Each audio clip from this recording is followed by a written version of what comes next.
नमस्कार। सर्वेभ्यो नमो नमः। मैं आकाश तिवारी संस्कृत परीक्षा पथ के इस यूट्यूब चैनल पर आप सभी संस्कृत विद्यार्थियों का, संस्कृत के प्रेमियों का, संस्कृत के अनुरागियों का बहुत बहुत स्वागत करता हूँ। आइए हम अपनी आज की कक्षा को प्रारंभ करते हैं। पूर्व के कक्षा के अनुसार हमारी कक्षा का विषय चल रहा है अपठित गद्यांश, अनसीन पैसेज। यह कक्षा 6 to 12 एवं सीटेट एवं अन्य टेट परीक्षाओं में पूछे जाने वाले गद्यांशों को किस तरीके से सॉल्व करना चाहिए, उस पर आधारित यह कक्षा चल रही है।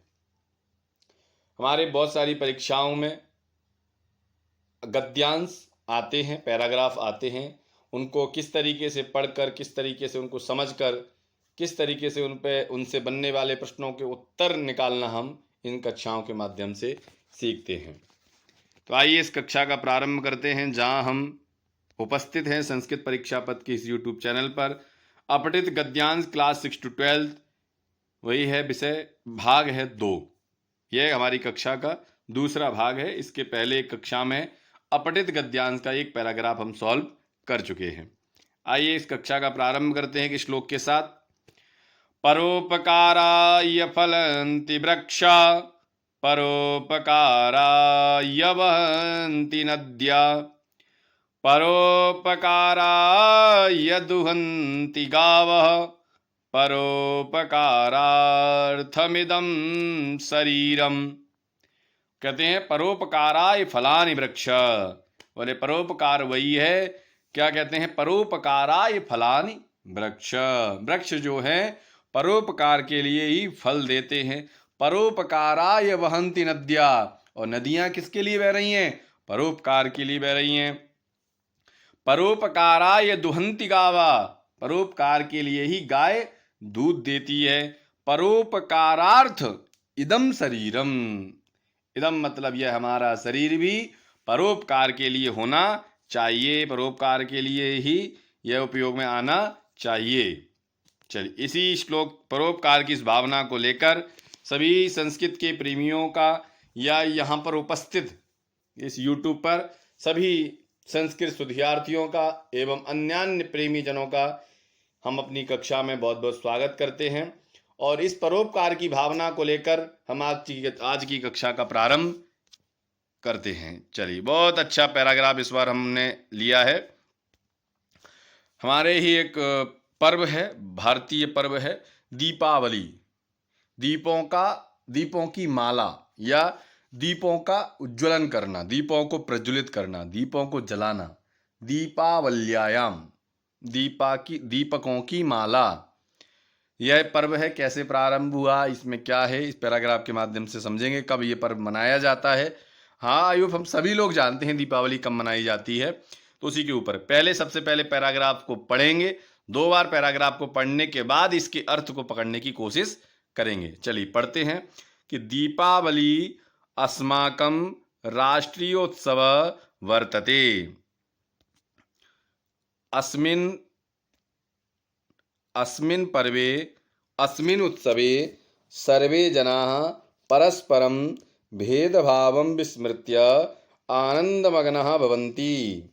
त्रेतायुगे कैकेय्याः वरचानयत्, कैकेयी ने वर दिया, वर मांगा, वर याचनत। अयोध्यायाः राज्ञा दशरथेन रामाय 14 वर्षाणां वनवासः प्रदत्तः। श्रीरामः अस्मिन् एव दिने सीतालक्ष्मणाभ्यां सह अयोध्यां प्रत्यावर्तितवान्। तेषां स्वागतं व्याहर्तुम् अयोध्यावासिनः नगरे सर्वत्र दीपान् प्रज्वलितवन्तः। तदा आरभ्य अद्यावधि प्रतिवर्षं कार्तिकमासे अमावास्यायां तिथौ भारते दीपावली महोत्सवः महता उत्साहेन आयोजितः भवति। दीपावल्यायां जना गृहिणी परिष्कुर्वन्ति। एक बार पुनः इसका पढ़ने का प्रयास करेंगे। जब भी पैराग्राफ आपके सामने आए तो कम से कम 2 बार उसको पहले रीड करें। दीपावली अस्माकं राष्ट्रियोत्सवः वर्तते। अस्मिन् उत्सवे सर्वे जनाः परस्परं भेदभावं विस्मृत्य आनन्दमग्नाः भवन्ति। त्रेतायुगे कैकेय्याः वरयाचनात् अयोध्याः राजा दशरथेन रामाय 14 वर्षाणां वनवासः प्रदत्तः। श्रीरामः अस्मिन् दिने सीतालक्ष्मणाभ्यां सह अयोध्यां प्रत्यावर्तितवान्। तेषां स्वागतं व्याहर्तुम् अयोध्यावासिनः नगरे सर्वत्र दीपान् प्रज्वलितवन्तः। तदा आरभ्य अद्यावधि प्रतिवर्षं कार्तिकमासे अमावास्यायां तथो भारते दीपावली महोत्सवः महता उत्साहेन आयोजितः भवति। दीपावल्यायां जनाः गृहिणी परिष्कुर्वन्ति। ठीक, अब इसके अर्थ को पकड़ने की कोशिश करेंगे। दीपावली अस्माकं राष्ट्रीय उत्सवः वर्तते। दीपावली जो है हमारा राष्ट्रीय उत्सव है। नगरे अस्मिन् उत्सवे सर्वे जनाः परस्परं भेदभावं विस्मृत्य आनन्दमग्नः भवति।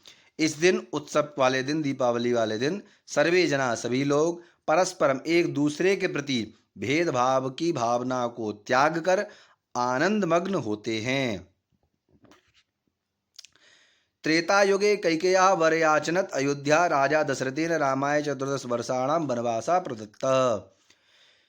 त्रेतायुग की बात है। महाराज दशरथ की पत्नी कैकेयी ने भगवान श्री राम के लिए वनवास की याचना करी अपने पति से, राजा दशरथ से, और राजा राम 14 वर्षाणां वनवासा प्रदत्ता, और भगवान श्री राम को 14 वर्ष के लिए वनवास प्रदान किया गया। श्री रामः अस्मिन् एव दिने सीता लक्ष्मणाभ्याम सह अयोध्यां प्रत्यावर्तत। जब 14 वर्ष का वनवास पूरा हुआ तो इसी दिन, अमावस्या वाले दिन, कार्तिक अमावस्या वाले दिन, भगवान श्री राम अयोध्या में माता सीता और भाई लक्ष्मण के साथ अयोध्यां प्रत्यावर्तितवान् वापस आए। तेषां स्वागतं व्याहर्तुम् अयोध्यावासिनः नगरे सर्वत्र दीपान् प्रज्वलितवन्तः। भगवान श्री राम, सीता और भाई लक्ष्मण के स्वागत के लिए सभी अयोध्यावासियों ने दीप प्रज्वलित किए। तदा आरभ्य अद्यावधि, तब से ही ये आरंभ हुआ, और प्रतिवर्ष कार्तिक मास की अमावस्या को भारत में दीपावली महोत्सव महता उत्साहेन आयोजितः भवति। बड़े ही उत्साह, बड़े हर्षोल्लास से ये पर्व आयोजित होता है। दीपावल्यां जना गृहिणी परिष्कुर्वन्ति, और दीपावली से पहले, कुछ दिन पहले, जना मतलब लोग, और गृहिणी परिष्कुर्वन्ति, घर की साफ सफाई इत्यादि करते हैं, घर को शुद्ध करते हैं। माँ लक्ष्मी के आगमन के लिए घर को शुद्ध किया जाता है। चलिए इन प्रश्नों को देखेंगे। एक पदेन प्रश्नोत्तर हैं। पहला प्रश्न आपकी स्क्रीन कहता है कि कस्याः वरयाचनात् दशरथेन रामाय वनवासः प्रदत्त। किसकी याचना पर, किसके वर मांगने पर दशरथ के द्वारा राम को वनवास दिया गया। दूसरा, श्री रामः काभ्यां सह अयोध्यां प्रत्यावर्तितवान्। श्री राम किसके साथ अयोध्या में वापस आए। कदा जना गृहिणीं परिष्कुर्वन्ति, कब जना और गृहिणी मतलब लोग, घर के लोग और गृहिणी परिष्कुर्वन्ति, पर सफाई इत्यादि करते हैं। दशरथेन रामाय कति वर्षाणां वनवासः प्रदत्तः। दशरथ के द्वारा भगवान श्री राम को कितने दिनों का वनवास दिया गया, कितने दिनों का वनवास उनको दिया गया। तो पहले हम इसको पैराग्राफ में ढूंढने की कोशिश करते, फिर आपको जवाब देंगे। पहला प्रश्न था कि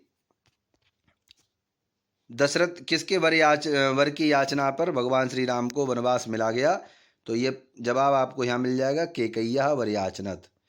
दूसरा, यहाँ आपको प्रश्न पूछा गया कि कितने दिन के लिए, दूसरा प्रश्न था ये आपका कि किसके साथ भगवान श्री राम वापस आए। तो भगवान श्री राम वापस आए, यहाँ पर आपको जवाब मिलेगा सीता लक्ष्मणाभ्याम सह, सीता लक्ष्मणाभ्याम सह। तीसरा था कि कितने दिन के लिए वनवास दिया गया था।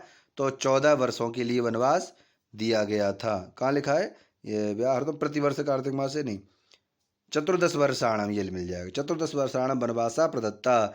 और किस किस दिन लोग गृहिणी जना और गृहिणी परिष्कुर्वन्ति, तो दीपावल्यायाम। इस तरीके से हमने पैराग्राफ में इन प्रश्नों को देखा। अब इनके आंसरों को हम सही से अच्छे देखते। ये आपकी स्क्रीन पर पहला प्रश्न था आपका, कया कस्याः वरयाचनात् दशरथेन रामाय वनवासः प्रदत्त। किसकी वरयाचना पर दशरथ ने राम को वनवास दिया, तो कैकेयी के द्वारा वरयाचना पर भगवान श्री राम ने राम को दशरथ जी के द्वारा वनवास दिया गया। दूसरा प्रश्न है कि श्री रामः काव्यां सा अयोध्यां प्रत्यावर्तितवान्, तो भगवान श्री राम किसके साथ अयोध्या वापस आए, सो सीता लक्ष्मणाभ्याम, माँ सीता लक्ष्मण और भाई लक्ष्मण के साथ भगवान श्री राम वापस आए। तीसरा प्रश्न है, कदा जना गृहिणीं परिष्कुर्वन्ति, किसके, कदा मतलब कब, जना मतलब लोग, गृहिणी मतलब महिलाएं, परिष्कुर्वन्ति सफाई इत्यादि करती हैं, तो दीपावल्यायाम, दीपावली वाले दिन गृहिणी और लोग घर के सब मिलकर घर की साफ सफाई स्वच्छता आदि करते हैं, जिससे कि माँ लक्ष्मी का हमारे घर में आगमन हो। क्वेश्चन नंबर 4 आपकी कहता है कि दशरथेन रामाय कति वर्षाणाम वनवासा प्रदत्ता। भगवान श्री राम को दशरथ के द्वारा कितने वर्षों का वनवास दिया गया, तो चतुर्दशानाम, 14 वर्ष का वनवास दिया गया था भगवान श्री राम के द्वारा। किसको, भगवान श्री राम को दिया गया था दशरथ जी के द्वारा। तो ये 14 वर्ष का जो वनवास है दशरथ जी के द्वारा भगवान श्री राम को प्रदान किया गया था। आइए देखते हैं इससे बनने वाले पूर्ण वाक्यानुत्तर, लॉन्ग आंसर। पहला क्वेश्चन है, भारते कदा दीपावली महोत्सवः आयोजितः भवति। भारत में कदा मतलब कब दीपावली महोत्सव, दीपावली का महोत्सव आयोजित होता है। दूसरा है, कस्मिन् उत्सवे जना परस्परम भेदभावं विस्मृत्य आनंदमग्नः भवन्ति। किस उत्सव पर लोग भेदभाव को छोड़कर आनंद से मग्न होते हैं, किस उत्सव पर होते हैं। आइए इनके उत्तरों को देखते हैं। पहला प्रश्न है, दीपावली का जो महोत्सव है कब आयोजित होता है, तो आप यह आंसर देखेंगे, प्रतिवर्षम कार्तिक मासे अमावस्यायां तथौ भारते दीपावली महोत्सव आयोजितः भवति। प्रत्येक वर्ष की कार्तिक अमावस्या को भारत में दीपावली का महोत्सव आयोजित होता है। प्रत्येक मार्च की दीपावली की अमावस्या को यह पर्व आयोजित होता है। दूसरा देखेंगे आप प्रश्न का जवाब, कस्मिन् उत्सवे जनाः परस्परम भेदभावं विस्मृत्य आनंदम निमग्ना भवन्ति। किस उत्सव पर लोग परस्पर के भेदभाव को त्याग कर आनंद पूर्वक रहते हैं, तो दीपावल्यायाम जनाः उत्सवः भेदभावं, दीपावल्यायाम उत्सवे जनाः परस्परम भेदभावं विस्मृत्य आनंदमग्नः भवन्ति। दीपावली के उत्सव पर लोग सभी प्रकार के भेदभाव को त्याग कर आनंद से निमग्न हो जाते हैं। आइए देखते हैं इससे बनने वाले अन्य क्वेश्चन। अब आपकी स्क्रीन पर क्वेश्चन है, निर्देशानुसारम उत्तराणि लिखत। निर्देश के अनुसार उत्तर लिखिए। तो आपसे पूछा गया है कि उत्साहेन, एक शब्द है उत्साहेन, उसमें आपको विभक्ति और वचनों को बताना है। चलिए देखते हैं। उत्साहेन, उत्साह शब्द है, आप देखेंगे उत्साह, अकारांत पुल्लिंग होने की वजह से राम की तरह रूप चलाएंगे, तो उत्साह, उत्साह, उत्साह, उत्साहम, उत्साह, उत्साह, उत्साहेन। तो तृतीया विभक्ति एक वचन का ये हमारा रूप बनकर तैयार होता है, जो बनाता है उत्साहेन। आगे देखिए, इसके लिए थोड़ा शब्द रूपों का ज्ञान होना आवश्यक होता है। आइए देखते हैं नेक्स्ट क्वेश्चन। ये आपको कहता है, प्रकृति प्रत्यय संयोजितः। प्रकृति और प्रत्यय का संयोजन करिए। वी उपसर्ग पूर्वक, ये देखो वी क्या है, उपसर्ग है, ठीक। स्मर क्या है, धातु है, ठीक। और ल्यप क्या है, प्रत्यय है। तो क्या कह रहे हैं कि वी उपसर्ग पूर्वक स्मर धातु और ल्यप प्रत्यय क्या बनेगा, विस्मृत्य। क्या बनेगा, विस्मृत्य, है ना। विस्मृत्य का मतलब होता है भूल जाना, है ना। तो विस्मृत्य, ठीक। इसमें आप देखेंगे क्योंकि ल्यप का क्या शेष रहा, या शेष रह जाता है ल्यप में से, वी आ गया, स्मरा लगा है तो स्मरा शब्द है और लेप का या शेष रह जाता है, इसलिए बन जाता है विस्मृत्य। ठीक, ये आंसर हमारा कंप्लीट। आगे चलिए नेक्स्ट क्वेश्चन, ये आपकी स्क्रीन पर क्वेश्चन नंबर 4 कहता है कि बहुविकल्पात्मक प्रश्नों का जवाब हमको यहाँ देना है। चलिए दीजिए। पहला क्वेश्चन है आपकी स्क्रीन पर, दीपावली अस्माकं कीदृशः उत्सवः वर्तते। दीपावली अस्माकं मतलब हमारा, कीदृशः उत्सवः वर्तते कैसा उत्सव है। क्या ये धार्मिक उत्सव है, क्या ये राष्ट्रीय उत्सव है, क्या ये प्रादेशिकोत्सव है, क्या ये स्थानीयोत्सव है, स्थानीयोत्सव है क्या कि धार्मिक उत्सव मनाया जाता है दीपावली में, धर्म है, धार्मिक उत्सव है, क्या ये किसी एक संप्रदाय, किसी एक धर्म को रिलेट करता है, क्या राष्ट्रीय उत्सव है, राष्ट्र का उत्सव, पूरे भारत का, पूरे राष्ट्र का उत्सव है, या प्रादेशिक उत्सव है, किसी प्रदेश का है, मध्य प्रदेश का है, उत्तर प्रदेश का है, बिहार का है, झारखंड का है ना, कुछ अपने अपने प्रदेश के भी कुछ उत्सव होते हैं, क्या ये वह उत्सव है, क्या ये स्थानीय उत्सव है, क्या ये पर्टिकुलर एक स्थान का, जैसे किसी संप्रदाय का, किसी एक स्थान का उत्सव है, किसी स्थान पर, जैसे मान लो सपोज दैट अपने ग्वालियर में जैसे मेला भरता है, ग्वालियर का मेला है, तो ये स्थानीय उत्सव मनाया जाता है कि ग्वालियर का मेला फंक्शन होता है। तो कुछ कुछ स्थानीय उत्सव होते हैं, कुछ प्रादेशिक उत्सव होते हैं, कुछ राष्ट्रीय उत्सव होते हैं, कुछ धार्मिक उत्सव होते हैं। तो इसमें कह रहे हैं कि दीपावली कौन सा उत्सव है। तो इसके लिए मैं आपको 1 मिनट के लिए आपको पैराग्राफ पे लिए चलता हूँ, जहाँ पहली लाइन में ही इसका जवाब हमको देखने को मिला था। ये पहले ही इन्होंने स्पष्ट किया कि दीपावली अस्माकं राष्ट्रीय उत्सवः वर्तते। दीपावली ये जो है हमारा राष्ट्रीय उत्सव है।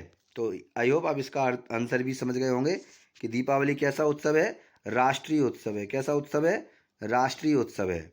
ठीक, तो जो कि यह आंसर में दे रखा है क्या, राष्ट्रीय उत्सव है ना। इसका स्क्रीन पर जवाब भी आपको मिलेगा, ये देखो।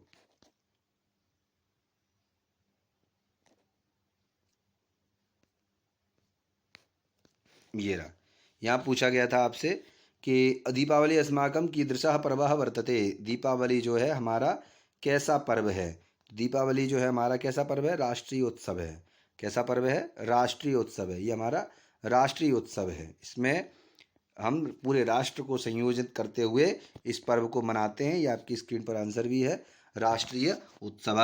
राष्ट्रीयोत्सव, राष्ट्रीय उत्सव है। पूरे भारतवर्ष का ये पर्व बड़े हर्षोल्लास के साथ मनाया जाता है। दूसरा क्वेश्चन है आपकी स्क्रीन पर कि कस्मिन् युगे रामाय वनवासः प्रदत्तः। किस युग में भगवान श्री राम को वनवास दिया गया था। किस युग में भगवान श्री राम को वनवास दिया गया था। कस्मिन् युगे रामाय वनवासः प्रदत्तः। तो भगवान श्री राम को वनवास दिया गया था, क्या वो सतयुग में था, क्या वो द्वापर युग में था, क्या वो त्रेता युग में था, क्या वो वर्तमान काल है, क्या वो वर्तमान काल में था। तो हम सभी जानते हैं भगवान श्री राम को जो वनवास दिया गया था वह युग था भगवान श्री राम का त्रेता युग। कौन सा था, त्रेता युग। तो इसका आंसर भी क्या होगा, त्रेता युगे। त्रेता युगे, त्रेता युग में भगवान श्री राम को वनवास दिया गया था। आइए आगे वाले क्वेश्चन पे चलते हैं। नेक्स्ट, ये आपको प्रश्न पूछा गया, इसमें प्रश्न पूछा गया कि दीपावली यहाँ देखिएगा, दीपावली अस्माकं राष्ट्रीय उत्सवः वर्तते। दीपावली जो है हमारा राष्ट्रीय उत्सव है। अस्मिन् वाक्ये कर्तृपदम किम। इस वाक्य में कर्ता कौन है। क्या दीपावली करता है, या राष्ट्रीय उत्सव करता है, या वर्तते करता है, या अस्माकं करता है। तो आप देखेंगे कि यहाँ पर प्रश्न को जब आप पढ़ेंगे तो बड़ा ही आसान तरीके से आप प्रश्न का आंसर भी कर पाएंगे कि दीपावली अस्माकं मतलब हमारे, राष्ट्रीय उत्सव हमारे, हमारा राष्ट्रीय उत्सव। देखेंगे कि दीपावली जो है अस्माकं मतलब हमारा राष्ट्रीय उत्सव वर्तते, ये हमारा राष्ट्रीय उत्सव है। इसका आंसर क्या हो जाएगा, अस्माकं। आंसर क्या हो जाएगा, अस्माकं। ये हमारा राष्ट्रीय उत्सव है। तो इसका कर्ता भी क्या कहलाएगा, अस्माकं जो है इसका कर्ता है, वर्तते इसमें क्रिया है। चलिए आगे चलते हैं। चल, इसी के साथ ही हमारी कक्षा का यहाँ अंतिम सभी से निवेदन है, ये जो हम अपनी कक्षाएं चला पा रहे हैं YouTube के माध्यम से, जो भी छात्रगण, जो भी शिक्षक या जो भी विद्यार्थी हैं जो तैयारी करना चाहते हैं हमारे साथ जुड़कर, वो निस्वार्थ भाव से हमारे इस चैनल से जुड़ सकते हैं और अपनी कक्षा को नियम पूर्वक चलाते हुए, अपने अध्ययन को नियम पूर्वक करते हुए आने वाली परीक्षाओं में सफल हों, ऐसा हमारी आशा है कि आप सभी विद्यार्थीगण इस कक्षा के माध्यम से उत्तरोत्तर लाभ, उत्तरोत्तर वृद्धि, उत्तरोत्तर अपने कार्य में उन्नति प्रगति प्राप्त करें। ऐसी आशाओं के साथ हमारी ये कक्षा चल रही है। और जो भी हमारे विद्यार्थीगण इन सभी जो भी कक्षाएं चल रही हैं इनकी PDF चाहते हैं तो आप हमारे टेलीग्राम चैनल से जुड़ सकते हैं, जिसका नाम है संस्कृत परीक्षा पथ। जिसका चैनल का नाम है संस्कृत परीक्षा पथ। उस चैनल के माध्यम से आप जुड़कर हमारी कक्षाओं से जुड़कर और इन PDFों को प्राप्त कर सकते हैं। इसका नाम है संस्कृत परीक्षा पथ। जो चैनल का नाम है उसी नाम से हमारी ये YouTube चैनल भी है, जिसके माध्यम से आप जुड़कर और आने वाली संस्कृत सभी क्लासों की PDF आप इस चैनल के माध्यम से प्राप्त कर सकते हैं। टेलीग्राम चैनल से आप जुड़ सकते हैं। और हमारी इस कक्षा में आप अपनी सहयोग करने के लिए हमें यह बिल्कुल कमेंट करके बताएं कि आपको हमारी कक्षाएं कैसी लग रही हैं। क्या ये हमारा जो कंटेंट आपको दिया जा रहा है क्या समझ में आ रहा है या नहीं आ रहा, या इसमें क्या सुधार करने की आवश्यकता है, या हमारे द्वारा जो एक्सप्लेन किया जाता है क्या वो उचित है या अनुचित है। किसी भी प्रकार का आपका मार्गदर्शन हमें सहर्ष स्वीकार होगा। तो आप जरूर वीडियो की समाप्ति के बाद अपने कमेंट के माध्यम से हमें ये अवगत कराएं कि आप कितना इस चीज़ों को समझ पाए हैं। अहम कृतज्ञोस्मि, मैं बहुत बहुत आभार करता हूँ आपका, बहुत बहुत साधुवाद करता हूँ कि आप अपनी कक्षाओं से इस कक्षा के माध्यम से जुड़कर अपने ज्ञान को अर्जित कर रहे हैं। धन्यवादः। जयतु संस्कृतं जयतु भारतम सर्वेभ्यो, जयतु संस्कृतं जयतु भारतम सर्वेभ्यो नमो नमः।